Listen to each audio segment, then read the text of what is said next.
Howdy, this is Mackenzie Franklin from SideGame LLC here in Colorado Springs, Colorado. And today, joined with me is Super Blonde Nerd. Corinne, go ahead and introduce yourself. Hey nerds, what's up? This is Corinne, aka Super Blonde Nerd. I'm very excited to be live streaming with SideGame LLC again. And yeah, I'm excited for what we're talking about today. Just adding in nerd elements with board games.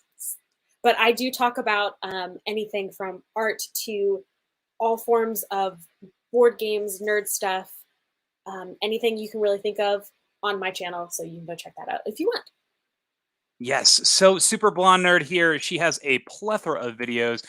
She recently did a very big haul of all these different products that she's been kind of touring and received from the holidays. She also dives into a whole variety of fandoms. So please go check out Super Blonde Nerd's channel here. Once again, a huge variety of videos. She also does things all the way from book reviews to even things like makeup tutorials. I know there was something that she talked about, a review of like the first season of Arcane with some makeup on that, and that was pretty fun. Not necessarily something I'm going to use because I don't really normally wear makeup, but something that you might find interesting and just to join in on the conversation. So any other videos that you've really liked that putting out recently, Corinne? I did enjoy my book review. I really enjoyed my Christmas haul. The makeup one is less of a makeup tutorial as you just watch me play with makeup and I talk about Arcane. Yeah, no, I'm enjoying all of them. I actually really did enjoy my DIY nerdy ornaments for Christmas. I thought those turned out a lot better than I thought they were going to turn out. So it was just like a fun experimentation. That's kind of what I do on my channel is I just experiment and have fun doing a bunch of things. So. And that's something that I really enjoy about your channel is I'm not sure what I'm gonna get. And I love that about this. It's like, all right, she put out a video. What's it gonna be this time? And it looks like you're doing fantastic with your growth, and that's awesome. Glad to hear that things are going well for you. I think more people need to see your stuff. So awesome, Corinne. And thank you again so much for joining us today. Let's get into the topic. So what are we talking about today? What's our big topic that we're here for? We are talking about intellectual properties that should have board games or have more board games. That's right. So there are a lot of IP games that exist. The 90s was a big time for plastering themes and ideas on board games. Buffy the Vampire Slayer, everything from that to run-of-the-mill TV shows, He-Man, Master Universe, Star Wars galore. There are so many different IPs that were pasted onto games just for that cash grab. But we are here to talk about games that intellectual properties that need good board games with modern design implemented into them. As you can see, we have a bunch of little symbols here that are giving some hints to some of these intellectual properties that we'll be discussing. And if you have any suggestions or ideas for these, please leave them down in the comments below, whether that be during this live show or after the fact. I just love to hear your ideas and want to have you join in on this discussion. Anything else to add before we start, Corinne? I'm ready. All right, we're ready. So let's go ahead and jump into the first theme or the first intellectual property, and that is going to be for Death Note. Now, this one here is one that is, if you're not familiar with the genre, the whole premise is there is a boy, a high school student, who receives a Death Note. And this is a book that you write someone's name in it, and that person dies within so many seconds of a heart attack. There's also some things that you learn about the Death Note as the story continues. And if you don't want to hear any spoilers to this, we won't go into too heavy on the spoilers of the series as a whole, but just some overviews as to some of the themes that may show up. So, Corinne, what's your passing knowledge of Death Note? I watched Death Note for the first time about 2 years ago, I want to say. Really enjoyed it. There was a lot of... I actually talk about Death Note in one of my random videos that I talked about in October, which was like dark anime. And so Death Note was definitely on there. Yeah, no, it's a great, really neat story about the afterlife and moral consequences and having basically the power of God.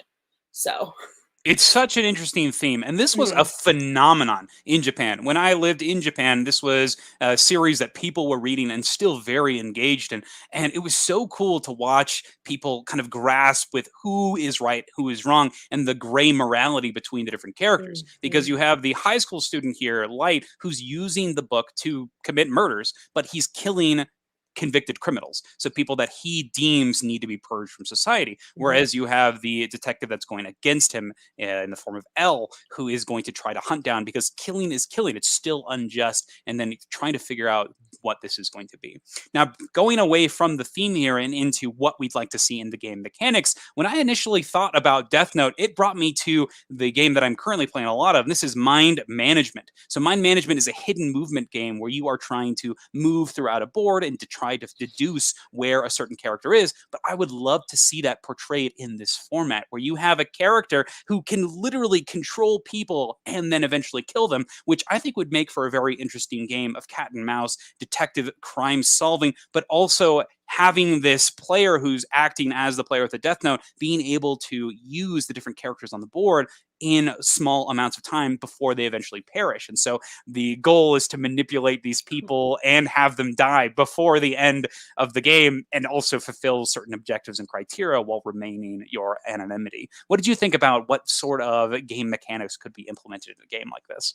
Well, that's so funny because I definitely thought of the opposite perspective of you are playing as like the detectives and Light is the one that you're like cuz hidden movements and stuff. So you're trying I guess I haven't played my what is it called? Mind management. Mind management. You're trying to find Light because he's constantly evading them and using people to throw them off the trail and stuff. So I definitely had the opposite idea of like, oh, you're policemen, you're detectives trying to find Light and or the people who Light is using and you suspect as the killer.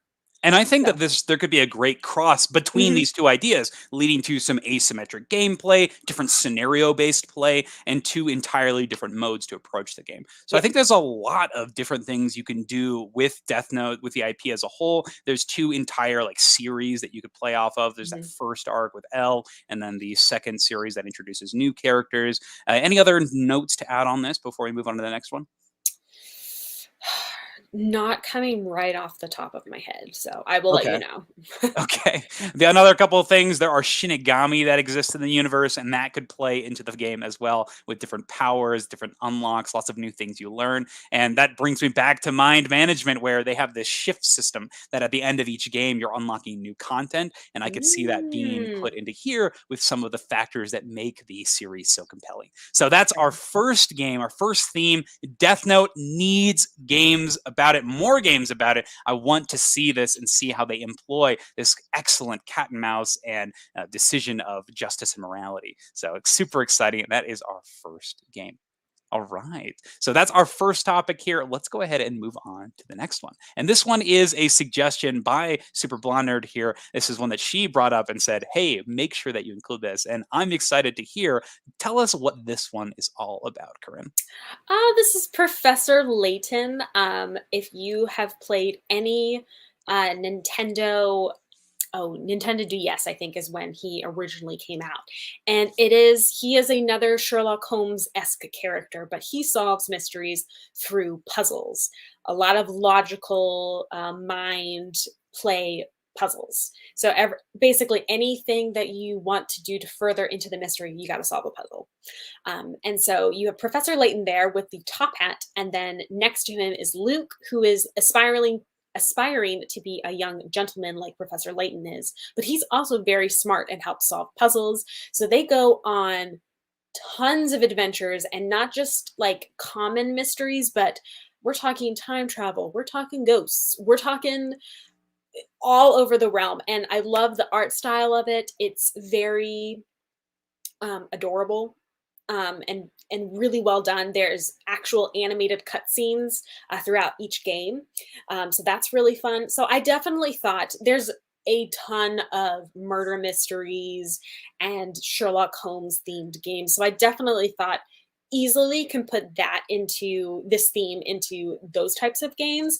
But I was thinking, I was like, oh man, how am I supposed to incorporate puzzles into the gameplay, because that's such a important part of Professor Layton. So there's definitely something, and maybe Mackenzie, you can help me out with thinking of what game mechanics could add a little bit of puzzle solving So one to the thing that game. this leads me to think about are Mhm. games like Seventh Continent or even like the Unlock series. In Seventh Continent, a lot of the times you'll be pulling out these cards and they'll have tiny little mini games or mini puzzles you'll need to solve. And based on your results, it's going to guide you down different paths. Otherwise, we have the escape room games, unlocks, Yes. exits. A lot of these have those micro puzzles. They're Mhm. more so a riddle, more so than a logic puzzle. So I'm Yeah. curious to see how it would translate into this. What kind of style would you approach this? A scenario based game, an overarching campaign? What would you prefer for this kind of setting? Yeah, I was thinking about that too. I think a campaign would be better. And then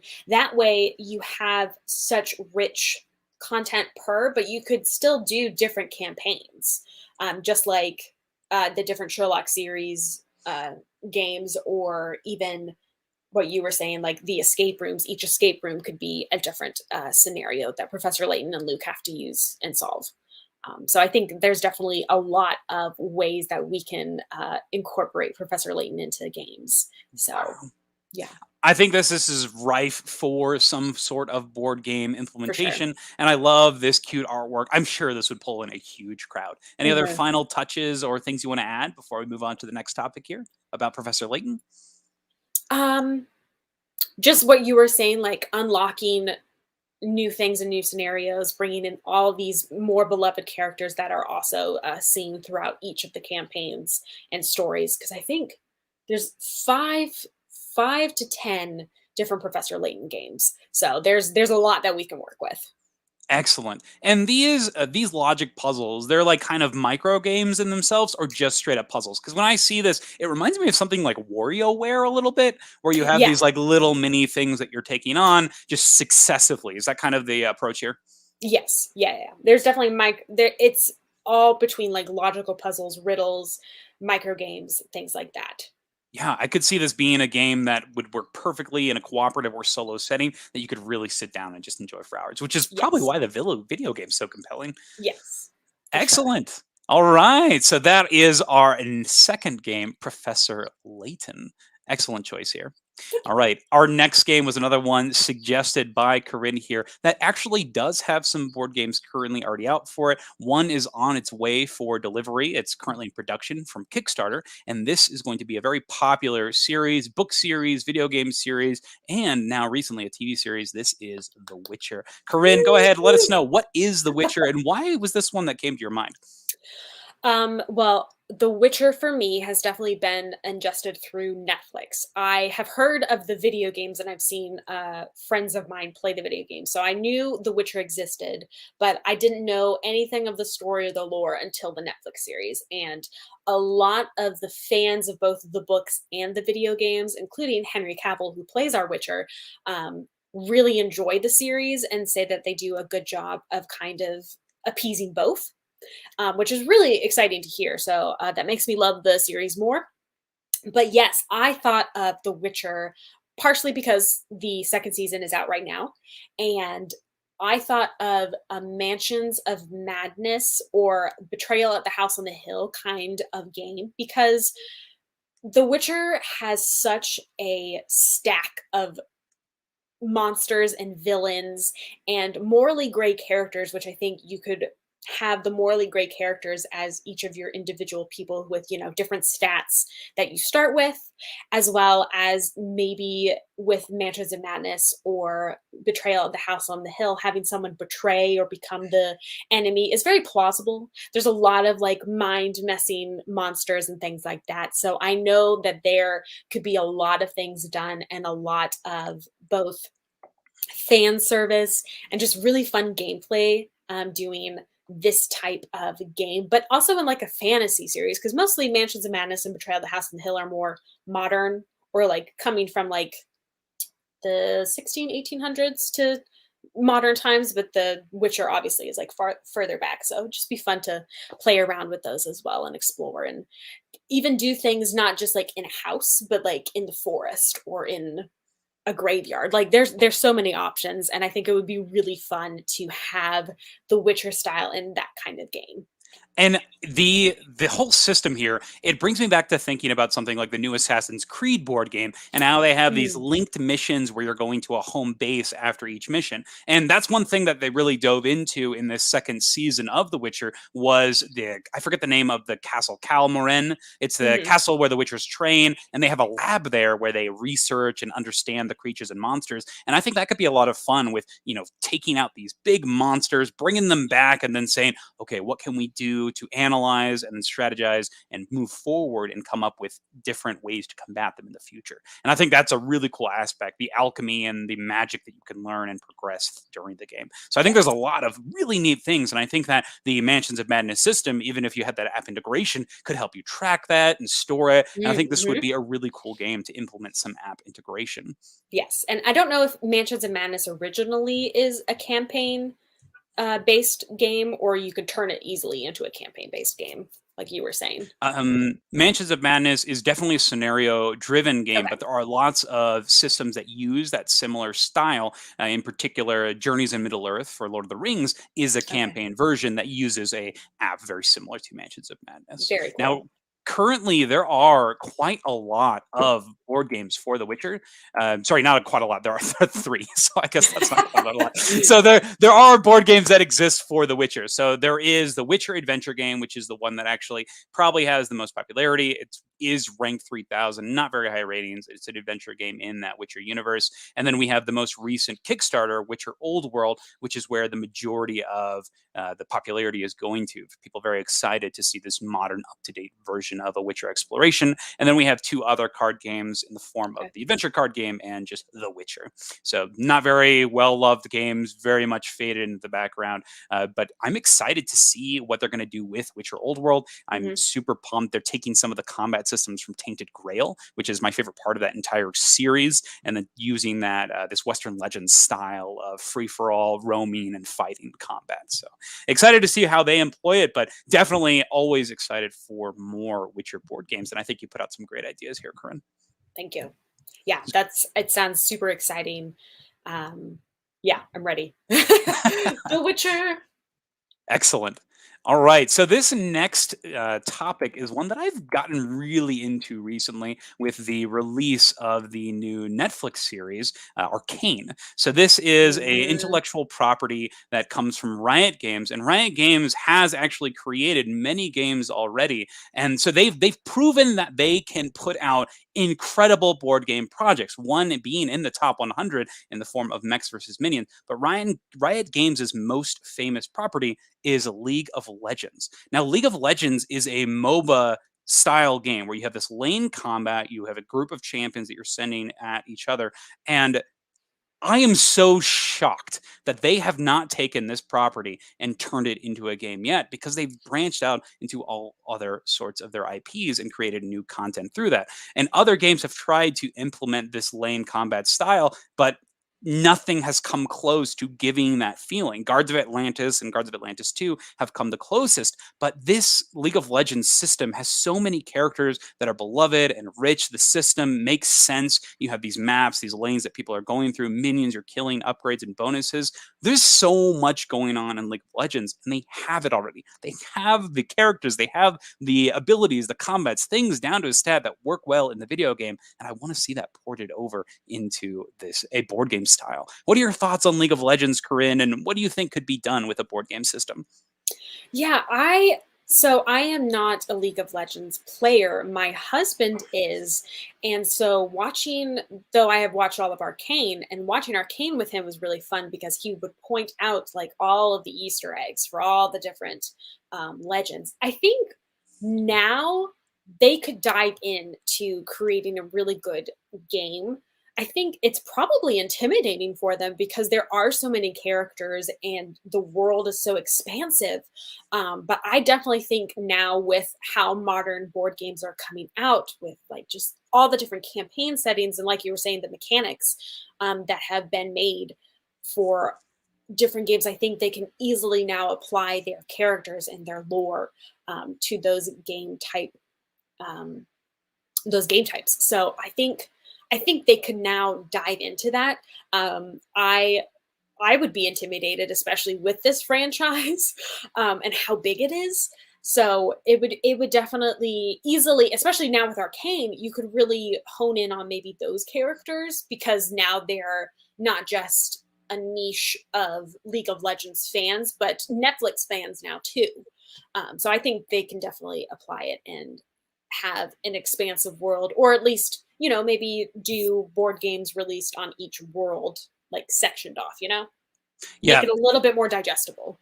and League of Legends already has multiple properties in the form of Mhm. different apps. So they have a phone Yeah. app, Wild Rift, which is a more approachable form of the lane combat system. And they also have a card game called Legends of Runeterra that actually has taken these themes and characters and ideas from Arcane and given them their own campaign mode. So you'll take a deck of cards that relate to Jinx or Vi or Caitlyn, and then you'll run through their different story modes using the card game system. So I'm curious as if they're maybe testing out the waters here, if we could even get a physical version of something like Legends of Runeterra. But I want League of Legends. I want the lane combat system. I want this system of champions, this leveling up, this progressive battle, Mm. and this chess-like movement across this board.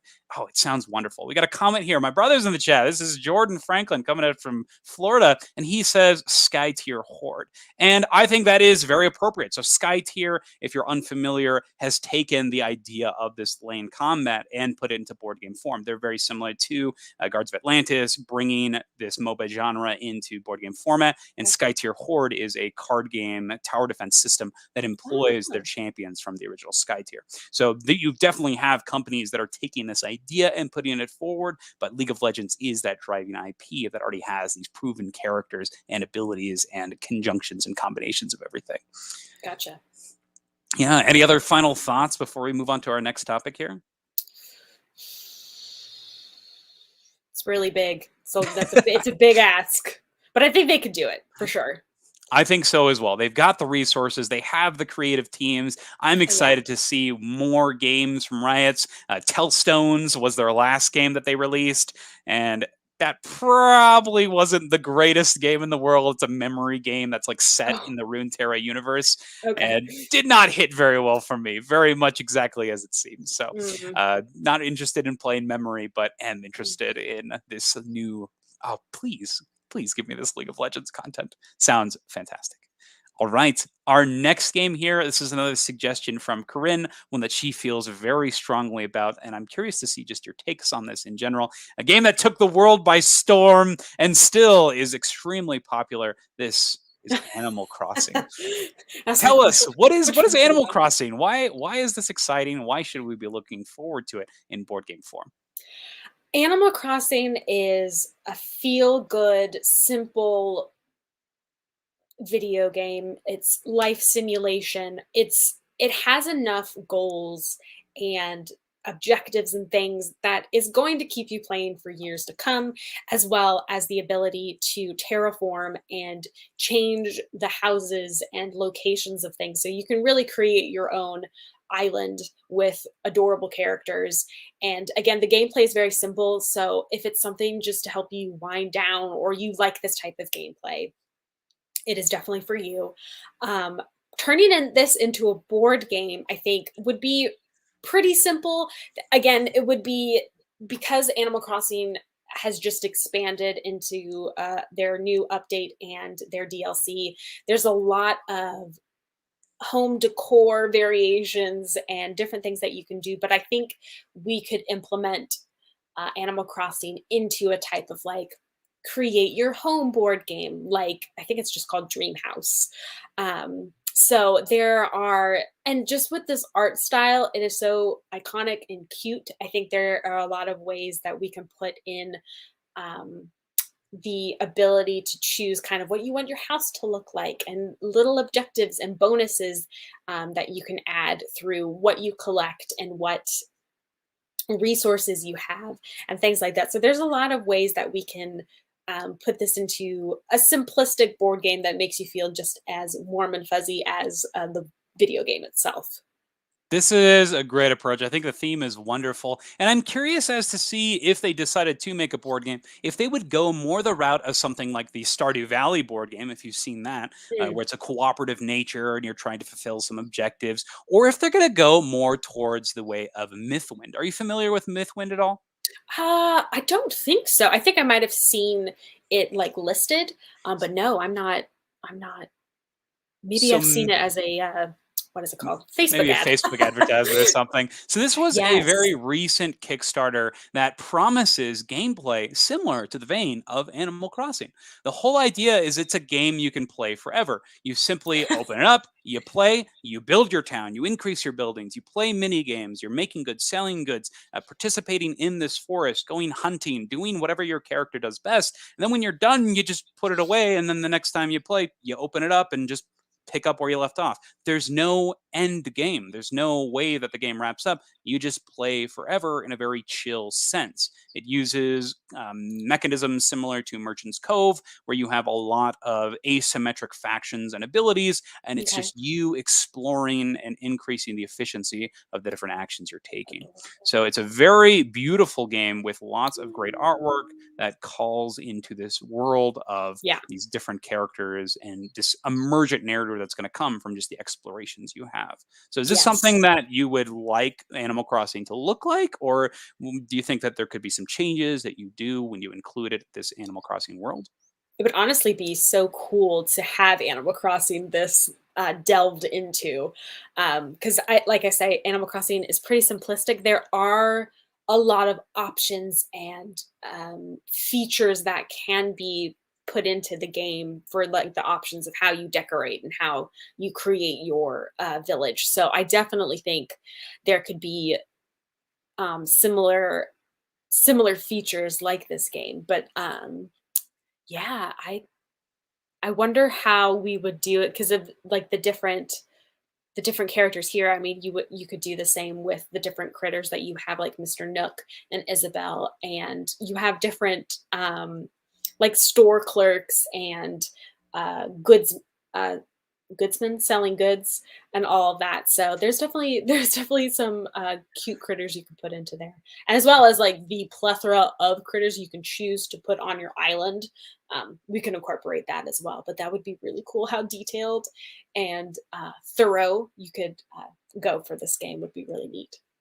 I think that there's a lot of opportunity for just creative choices when it comes to mini games, little things that you're working on. I'm super curious. And we got a comment here from Jordan here with talking about Animal Crossing in particular. He says having it as an engine building game or Santorini style, having sets that adds additional bonuses when playing with characters. This sounds really fun. Or something like Wingspan, where you're adding to Yes. rows of cards and just Hmm. having your group of these critters that you can employ. So switching from more of taking the feeling of Animal Crossing, but just using the theme instead and putting that into Yeah, a different game. And I think and that's I'm great. Yeah. yeah, totally fine with that. I mean, that's what we're talking about too.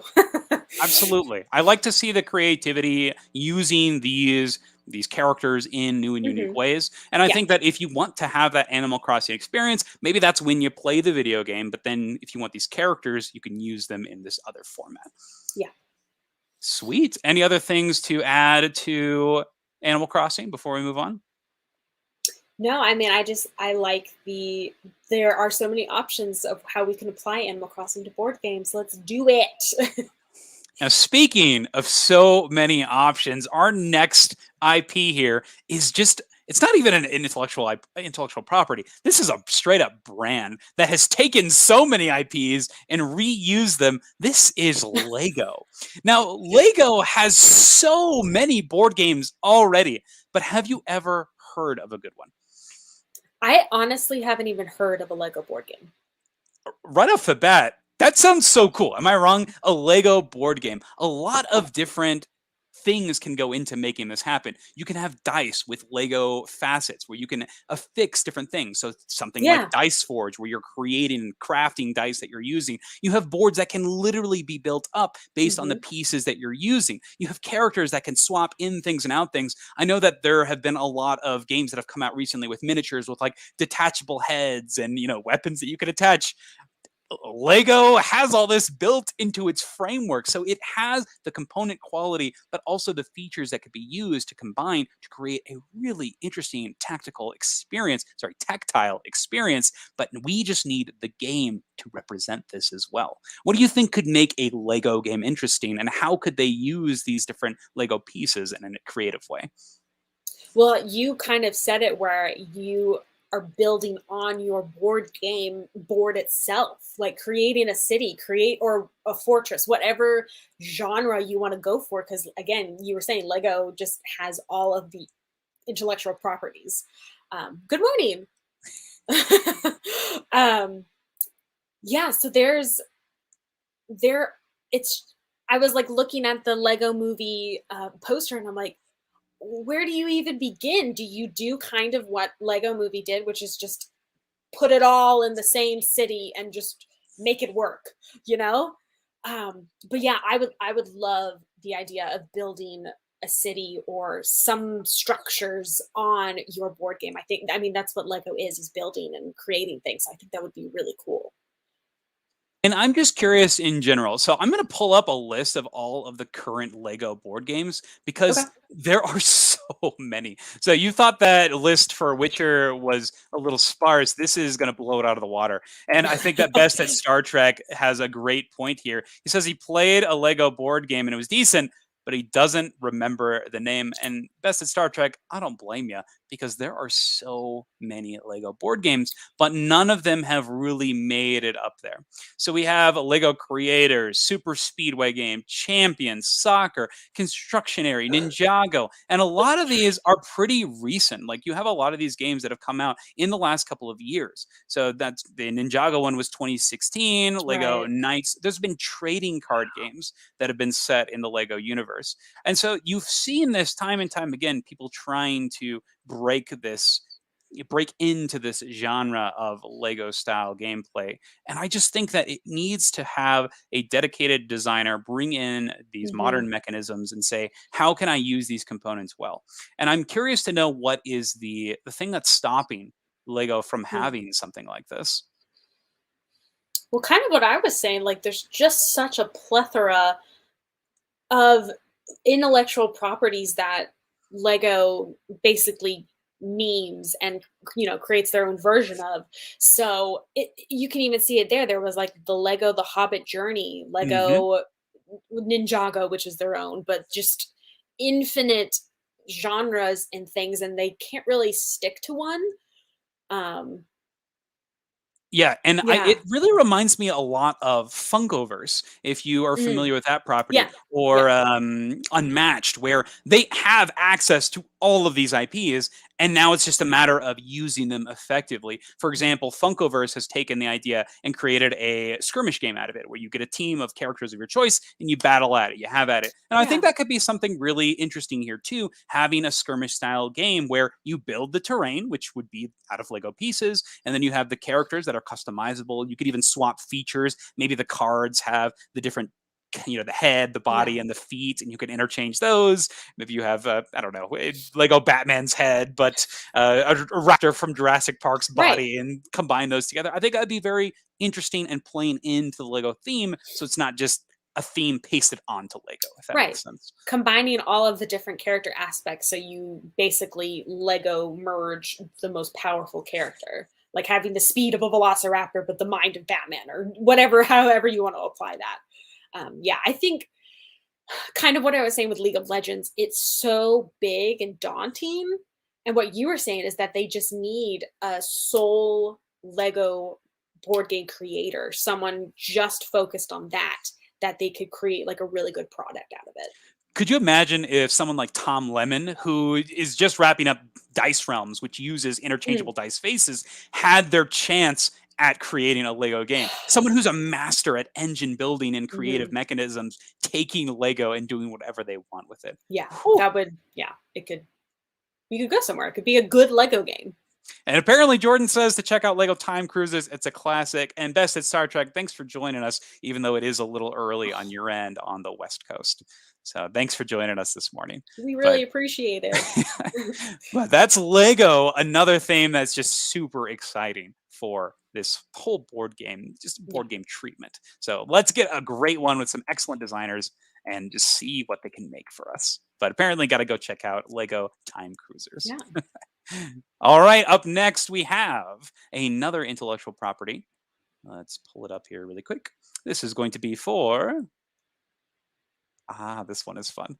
Okay, so this is one that Corinne suggested, and I'm just going to have you take this one and Okay. speak to it because you had a very specific idea for this genre of game that does have quite a lot of board games based about it already, but you want something specific. So Corinne, take it away here. So this is D&D, I'm assuming. I'm waiting for the image to show up. But yeah, so there are a lot of Dungeons and Dragons. I mean, Dungeons and Dragons itself is already a board game. It's more role-playing, but, you know, there are boards and maps and things that you can add to play D&D. But there are Dungeons and Dragons board games. My thought was kind of a combination of a few games like Scythe, where you start at different kingdoms and you are able to, your goal is to conquer the land. And the way that you will do that is you will go throughout the territories, and I would think the map has like just all sorts of territories and different types of lands, like forests and tundras and deserts, and each section that you explore will also have those characters that are associated with it, which you will see from D&D, like elementals and elves and rangers and kings and knights and slimes and ghosts. Just again, plethora of characters, because Dungeons and Dragons just has that in their game, and being able to give them different stats, as well as you go through the game, you would collect these characters and you could either conquer or ally with them. And you would have, I would think, this has been popping through my head. I kind of want to create the game myself. Having a team of 4, and every time that you go and collect a new card or battle the new card, you will take that person and replace one of your team members. So you're always constantly having like a new team. So it's like engine building, it's exploration, it's conquering, it's strategy. There's a lot of things that obviously need to be finessed and worked through, but I think it would be very fun fighting game, strategy game, conquering game, lots of different aspects of how you could win the game as well. So. And Dungeons and Dragons lends itself to a variety of different games. So just a quick BGG search here gives us at least 2 pages of Dungeons and Dragon themed games. So it exists. This is definitely something that they can do. A lot of the more popular versions of the Dungeons and Dragon games are these dungeon crawls, where you have these adventure games. Dragonfire is one of the more recent ones where they've taken this idea and put a campaign to it. And it makes sense that you could have a lot of freedom and flexibility with this. And so I like the idea you're pitching here. And is there anything else you want to add to this? I'm going to look through my notes real quick, make sure that I didn't say anything else to that. Team, different regions. Just as like you would also claim the regions, and you would have to have like a certain number of resources or points or some sort of system in that point system in order to conquer that land, and that's how you would do it. So yeah, there's, like you were saying, there's so many games already, like dungeon crawls and stuff, but this would be kind of a little different because it's more broad. It's not just a specific dungeon crawl, and you have and be able to visit all of those like beloved characters, like the Beholder and things like that. So Gotcha. I like it. It reminds me a little bit of something like Lords of Waterdeep, where they're taking the idea and the theme, but putting a different style of game on top of it.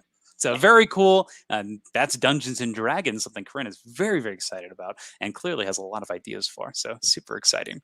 All right. Our next game here goes to Pokemon. And this is one that I recommended. And I think that why has this not been done? There are several Pokemon board games. They exist. I've played them. Pokemon Master Trainer, one of the most brutal games ever, exists. Is it good? No. Is it well known? Yes. But could you imagine a game where you are progressively picking up people, almost similar to the Dungeons and Dragons game you just discussed, where you are leveling up your party and you're participating in a very satisfying mechanism where you are consistently catching, capturing, and utilizing different abilities in the form of pocket monsters.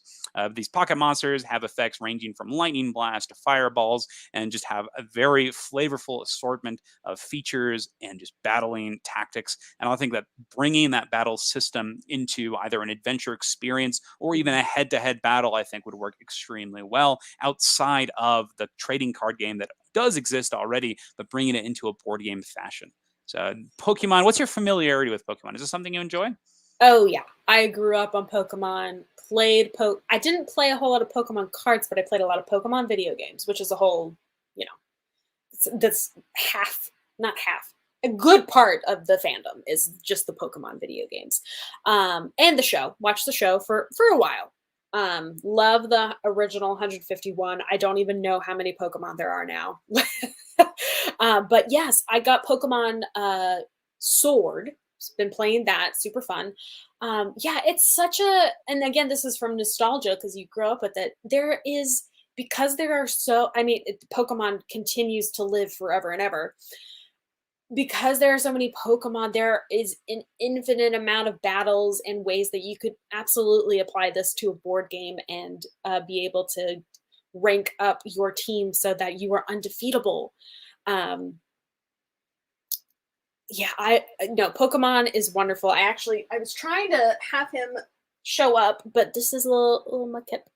Aw, how Little cute. Mudkip. I was trying to have him show up on the shelf, but it's a little hard to see. He's a little Um, far back. He's a little far. Yeah, no, I think, and again, going back to what I've said before, I think now is the time because, like, undoing Pokemon cards on like TikTok and YouTube and all that stuff is such a huge thing. I think we can absolutely do a Pokemon board game, and it would be the time to do it, and people would be into it because just undoing Pokemon card games and getting people either re-familiar with Pokemon or introducing them to Pokemon for the first time.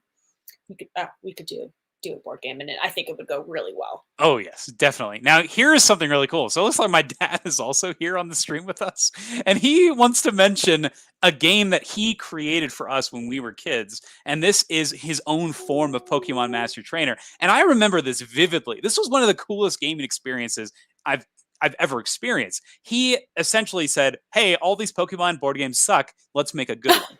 He took the idea of something like a classic, I would say, exploration game where you're moving around the land, visiting different areas, capturing Pokemon, exactly what we're asking for here, and using the Pokemon trading card game system to implement characters that you could actually pick up and acquire. You pick your starting Pokemon, you go from place to place, you add new Pokemon to your portfolio, and then you go from gym challenge to gym challenge. And I remember it vividly as being a wonderful experience. I'm trying to remember the game that he lifted the map from. I think it was maybe Emperor's Treasure. But overall, it was a great combination of different mechanisms, and it was great. This was the game, and the fact that I was the only one that got to play it, that's a shame. That is a shame, but that's also the sweetest thing ever. It That's was so awesome. I'm not gonna pretend that I didn't appreciate having a gamer for a dad, because we got to do amazing things like this. My brother did the same thing with Monopoly and another game where we basically did what gaming companies do now, which was we created like a DC Universe version of Monopoly, and like he created each individual location to like build, and the different cards and all the things that we could do. Yeah. Oh my goodness. So I understand that making your own game is like super fun, and you can, because we are game enthusiasts, we know what is good and would go well in a board game. So oh yeah, and I definitely think we could do Pokemon. We could do it. Oh, Let's do yes. Oh, yes. And it. I am really surprised that just the idea of Pokemon hasn't been lifted and put into other games. The concept of catching or using a character in future battles for your own use, I think that's huge. Like it's the Yeah. equivalent of getting a familiar or a new weapon or a new item, but in the form of something adorable and cute that has a personality attached to it. So Yeah. I think that there's a lot to love about Pokemon, and I'm curious to see what they do and when we'll get an amazing game similar to the one that my dad designed. So very, very cool. So that is Pokemon, our next game. Up next, we have just no intro here. This is Avatar. So Avatar: The Last Airbender is a wonderful Nickelodeon series that comes in two flavors. You have the OG Avatar: The Last Airbender, and then The Legend of Korra, a little aged up, more futuristic, watching the world develop. But this produces these characters called benders that have control of the different elements. Corinne, what is your familiarity with Avatar, and what sort of things would you like to see in games? Oh man, Avatar, another nostalgic. Grew up watching it on Nickelodeon when the episodes premiered. Obsessed. Went to the midnight premiere of the movie that shall not be named. Um, but did all that. Watched Legend of Korra. So I am a huge fan of Avatar. I've read also the comics that have come out, the different comics that go right from after the ending of the Avatar: The Last Airbender series. So they continue on and kind of do what happened to Zuko's mom and things like that. So those are very good. I recommend you read them. But yes, so I'm a huge fan. I was talking with Mackenzie early, and he was like, don't tell me until we go on a live stream." So my husband and I have been playing Tapestry, and I think Tapestry could easily the Tapestry mechanics and gameplay could easily have an Avatar: The Last Airbender flavor, because there are different civilizations throughout the entire expanse and world of the Avatar universe. And I think we could go pretty nuanced for some. I don't know if we could get like 16 out of them, but I think there could definitely be flavors like the Fire Nation, the Air Nomads, the Bossing Say, the Swamp People, just so all of the civilizations would have their own specific abilities that will enhance or help you during the game.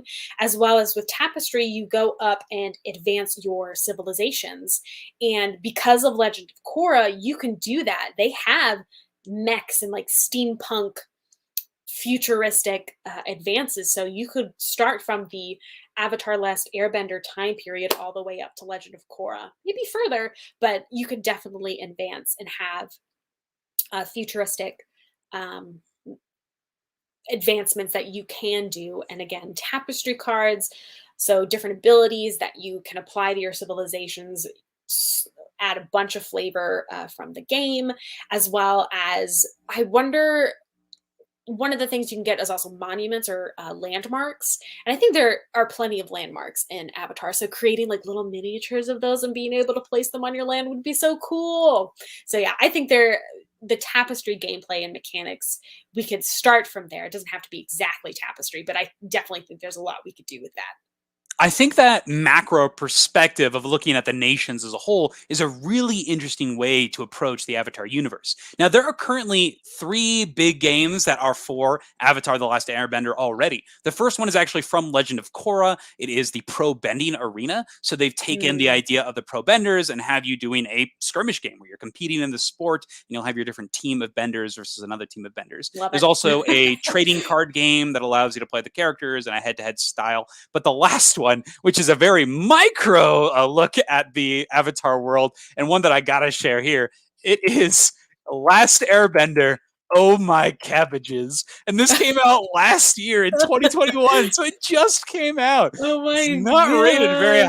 high at all, but Oh oh no. my cabbages! Run your own cabbage stand in the world of Avatar, while Avatar Aang ruins your cabbage stand. Yes. Oh my I love goodness. it. And look at this. You've got the classic money. You've got the different locations that you're visiting around the map, and you've got your cabbage stands that you'll be setting up in these different areas. So funny. Ah, I love that they created that niche and was like, let's do it. People love the cabbage guy. Oh, that's so good. Yeah.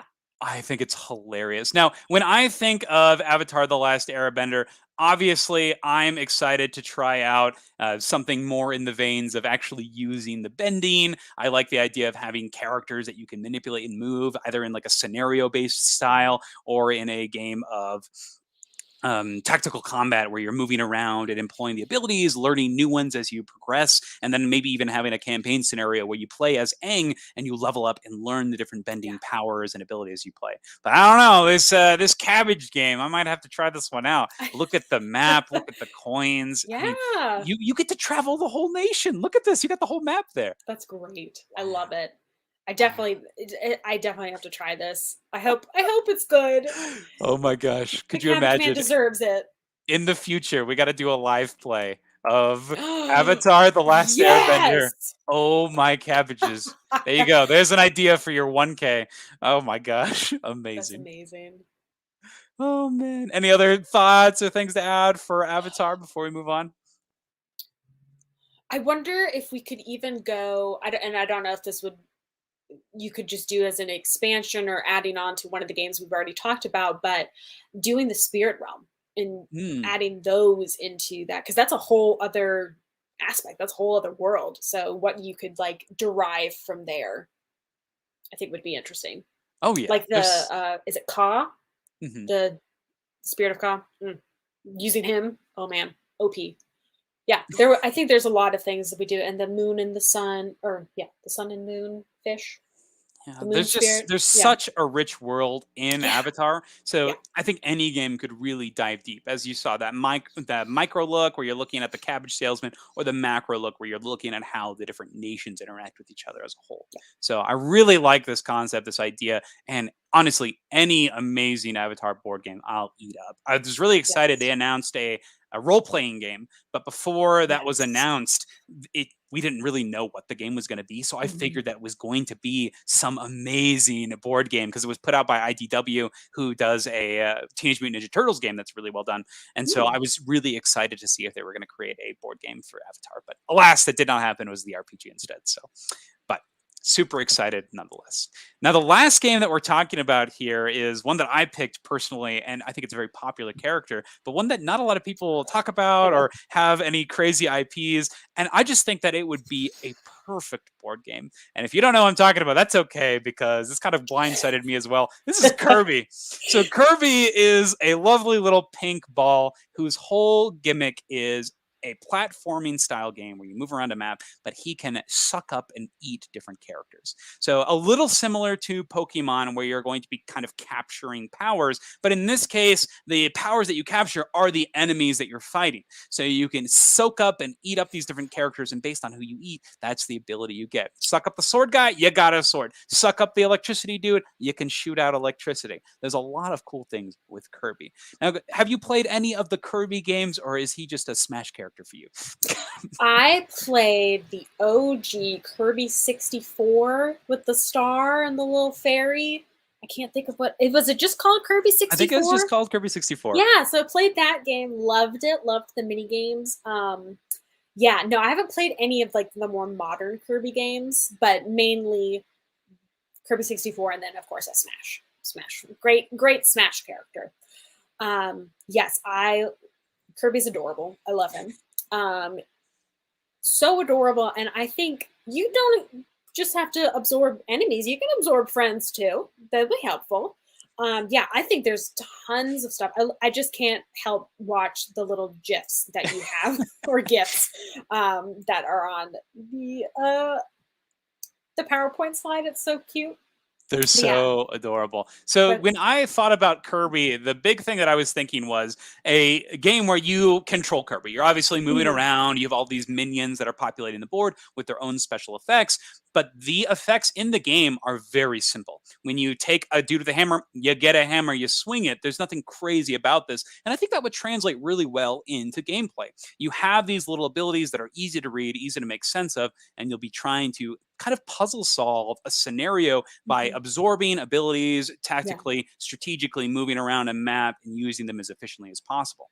yeah, So another cool thing that I was thinking was had to do with the other characters that are in the Kirby universe. For example, you got got Meta Knight here and King Dedede, these larger boss characters, and there's a lot of big bosses in the Kirby games. And could you imagine a Kingdom Death Monster or Townsfolk Tussle approach where it's a boss battling game where you play as Kirby's using these abilities to take them down? Yeah. Oh my gosh. And you would have to be so strategic because Kirby can only have one ability at once, as far as I'm aware, unless they've changed that somehow. So there is a video game where you can have two powers at once and you like combine them, and that one's really cool. Yeah. So maybe that could be a thing that gets unlocked. But I totally agree with you. The management of the abilities and knowing which characters to gain the abilities at which time could play a really integral factor in the game. For sure. Yeah, no, and it would be adorable. I think it would definitely pull in a lot of like OG fans, and then people being like, "Oh my gosh, who's this adorable pink character?" So the aesthetic is bubbly and cute and just full of fun flavor. I love the different effects and just the timing of those characters. I think this is just makes for a perfect theme. So I'd love to see a Kirby board game give you some gripping, good gameplay with simple mechanics. Oh, yep, give me more Kirby. And that's it. Those are the games. Those are the top 10, not necessarily the top 10, just 10 games that we're excited to see more board games about. 10 intellectual properties we're excited to see about. Any final thoughts or any wrap-ups? Which of these are you most excited to potentially see in the future? Probably Avatar. Yeah. I think it's so rich and a beloved series. I think they could do a lot with it. I would be interested. Of course, I would be interested to see all of them put into a game. But I definitely think Avatar, and then maybe Animal Crossing. But that's because I love Animal Crossing. Totally makes sense. I think for me, my favorite one. Oh, this is so hard. I think that I'm just kind of on an arcane kick still. So I think I'd probably like to see League of Legends. I'm enjoying Legends of Runeterra a lot. I've been playing a lot of Cloud Spire, which uses the MOBA combat, but that more focuses on the faction as opposed to the champions themselves. So I'd really like to see those champions in board game form. And Riot does such an amazing production with pretty much everything they touch. So I'd love to see what they would do with that. Yeah. But super excited in general.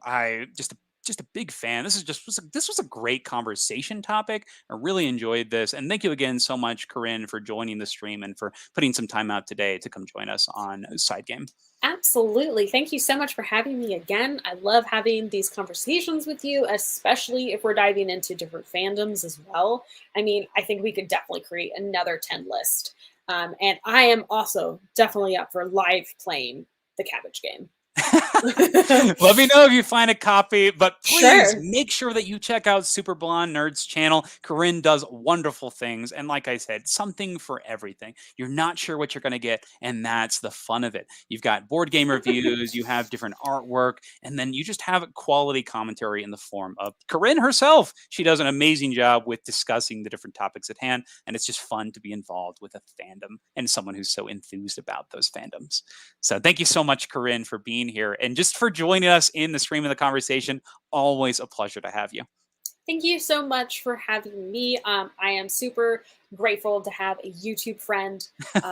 So this has just been super fun every time we do it. So I'm looking forward to more collabs and more live streams. Absolutely. And if anybody here is watching either in the live stream right now or in the comments, please feel free to ask any questions or any suggestions onto what you'd like to see made into a board game. What topics, what intellectual properties, what things would you love to see in board game format? So curious to hear your opinions and your answers. Corinne and I will be floating around the comment sections and just kind of giving opinions and offering insight into these different things and just engaging in the discussion.